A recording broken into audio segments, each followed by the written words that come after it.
हरदोई के अरीबा खां का मामला बीते कुछ दिनों से पूरे प्रदेश में चर्चा का विषय बना हुआ है।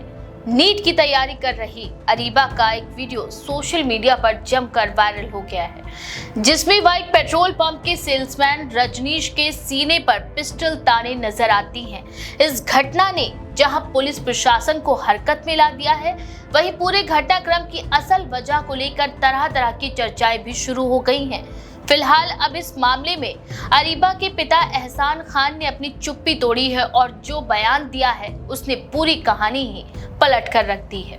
वीडियो में साफ देखा जा सकता है कि अरीबा ने पिस्टल निकालकर सेल्समैन के सीने पर तान दी थी, लेकिन अब सवाल ये उठ रहा है कि ऐसा आखिर क्यों हुआ।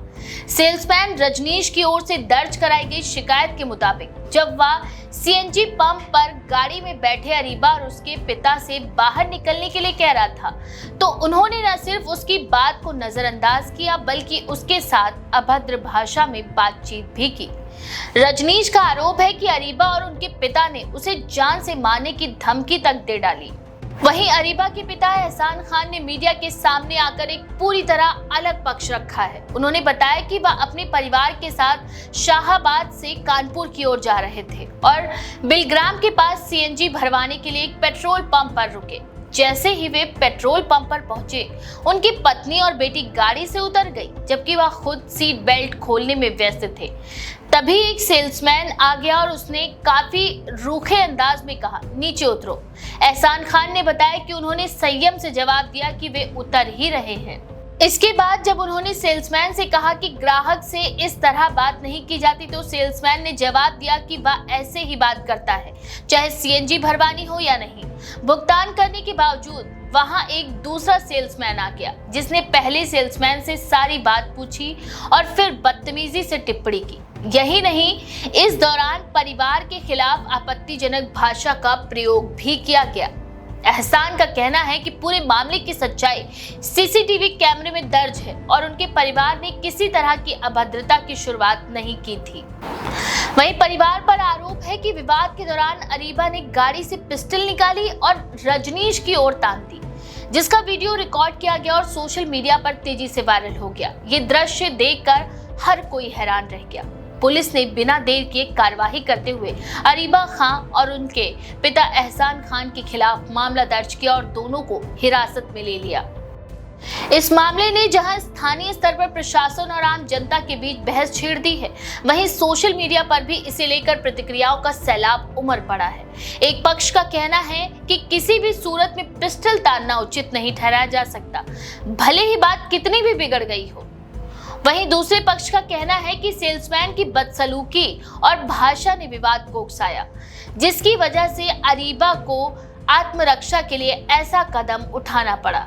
एहसान खान के मुताबिक उनका परिवार शुरू से ही संयमित व्यवहार कर रहा था और उन्होंने सिर्फ ग्राहक के नाते सम्मानपूर्ण व्यवहार की अपेक्षा की थी, लेकिन जब दूसरी तरफ से लगातार आपत्तिजनक भाषा और इशारे किए गए तो उनकी बेटी ने खुद को और अपने परिवार को सुरक्षित रखने के लिए पिस्टल निकाली। हालांकि उन्होंने इस बात पर जोर दिया कि किसी को नुकसान पहुंचाने का उनका कोई इरादा नहीं था। पुलिस द्वारा दर्ज केस में अरीबा और उसके पिता पर गंभीर धाराओं में मुकदमा दर्ज कर लिया गया है। पुलिस अब सीसीटीवी फुटेज खंगाल रही है ताकि ये स्पष्ट हो सके कि पहले किसने विवाद को उकसाया। वीडियो वायरल होने के बाद पूरे मामले ने राजनीतिक रंग भी ले लिया है और कुछ स्थानीय संगठनों ने सेल्समैन के समर्थन में बयान दिया है, जबकि कुछ ने अरीबा के पक्ष में आवाज उठाई है। यह मामला इसलिए भी महत्वपूर्ण हो गया है क्योंकि यह केवल कानून व्यवस्था या सार्वजनिक शांति का मामला नहीं है, बल्कि इससे जुड़े कई सामाजिक और मनोवैज्ञानिक पहलू भी सामने आ रहे हैं। एक ओर जहां एक युवती के पिस्टल तानने को दबंगई के रूप में देखा जा रहा है, वहीं दूसरी ओर यह भी सवाल उठ रहा है कि क्या किसी महिला को खुद की रक्षा के लिए इतना बड़ा कदम उठाने की जरूरत इस समाज में हो रही है। इस घटना ने यह भी उजागर कर दिया है कि ग्राहक और सेवा प्रदाता के बीच संवाद और सम्मान कितना अहम है। एक छोटी सी बहस कैसे बड़े विवाद का रूप ले सकती है, इसका ये उदाहरण है। अरीबा की ओर से फिलहाल कोई आधिकारिक बयान नहीं आया है, लेकिन उनके पिता के दावों ने मामले में नया मोड़ ला दिया है। जैसे जैसे जांच आगे बढ़ेगी, कैमरों की रिकॉर्डिंग और प्रत्यक्षदर्शियों के बयान तय करेंगे कि सच्चाई किस ओर है। फिलहाल हरदोई पुलिस मामले की जांच में जुटी है और ये कोशिश की जा रही है कि किसी निर्दोष को सजा न मिले और जो दोषी हो उस पर कानूनी कार्रवाई की जाए। इस मामले में दोनों पक्षों की तरफ से दावे प्रतिदावे चल रहे हैं, लेकिन सच क्या है इसका फैसला अब न्यायिक प्रक्रिया और सबूतों के आधार पर ही होगा। फिलहाल इतना तो तय है कि हरदोई की अरीबा खां एक साधारण छात्रा से रातों रात सोशल मीडिया सेंसेशन बन गई हैं, लेकिन ये प्रसिद्धि उनके लिए कितनी भारी पड़ेगी इसका जवाब समय देगा। आपका इस बारे में क्या विचार है? अपनी राय कमेंट में जरूर लिखें। ऐसी और भी खबरों के लिए देखते रहिए द पेज 90।